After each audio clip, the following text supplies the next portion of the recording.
Mainit na pinag-uusapan ngayon ang panalo ng Los Angeles Lakers matapos ang buzzer beater ni Austin Reeves. Pero ayon sa mga analysts, hindi lang si Reeves ang bayani sa larong iyon. Malaking tulong daw ang ipinakita ni Jake LaRavia na umiscore ng 27 points at unti-unti nang napapatunayan kung bakit siya tinuturing na hidden gem ng Lakers ngayong season.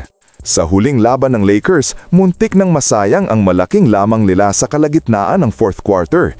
Ayon sa mga eksperto, kung hindi pumasok ang buzzer beater ni Austin Reeves, malamang panibagong heartbreaker na naman sana ito para sa kupunan. Ipinapakita raw nito na kahit may talento ang team, hindi pa rin ganap na buo ang kanilang chemistry. Pero sa kabila ng mga pagkukulang, may isang pangalan na lumutang, Jake LaRavia. Si LaRavia, na kilala noon bilang solid role player, biglang naging X-factor ng Lakers. Nagpakawala siya ng 27 points at hindi lang basta stat padding. Lahat ng puntos niya ay may bigat, timely threes, hustle plays at matinding energy sa depensa. Sa bawat run ng kalaban, siya ang sumasagot ng puntos para mapanatili ang kumpiyansa ng team. Iyan ang klase ng effort na gustong makita ng coaching staff, lalo na habang wala pa ang mga superstars na sina LeBron James at Luka Doncic. Ang pinaka-nagustuhan ng mga analysts sa performance ni LaRavia ay ang kanyang composure. Hindi siya nagpadala sa pressure at consistent siya sa buong laro. Mula first quarter hanggang crunch time, pare-pareho ang intensity.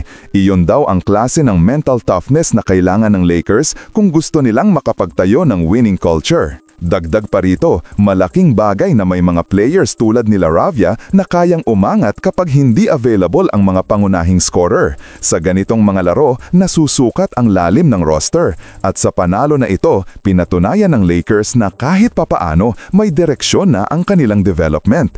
Pero malinaw din na marami pang kailangang ayusin, lalo na sa ball movement at defensive rotation na halos bumigay sa dulo. Para sa mga analysts, ito ang klase ng panalo na masarap pero sabay nakakakaba. Oo, panalo ang Lakers pero malinaw na hindi pa sila cohesive bilang isang unit. Kung hindi dahil sa clutch shot ni Reeves, baka ibang usapan na ngayon. Gayunpaman, malaking pag-asa ang ipinakita ni Jake LaRavia. Kung magiging consistent siya at mananatiling agresibo sa opensa, baka siya ang maging spark plug ng Lakers habang wala sina Luka at LeBron. Kailangan lang niyang mapanatili ang confidence at rhythm sa bawat laro. I-comment ninyo na lang po sa ibaba ang inyong opinyon at huwag kalimutang mag-subscribe sa aking channel. Maraming salamat po. To go with 21 points, Gobert slow to get up. Vanderbilt, Arabia fakes, fires, puts it in. Jake. Reeves, the crossover, splits the defense. LaRavia from the corner, hits another three. LaRavia now with 27 points. He's 5 of 6 from three.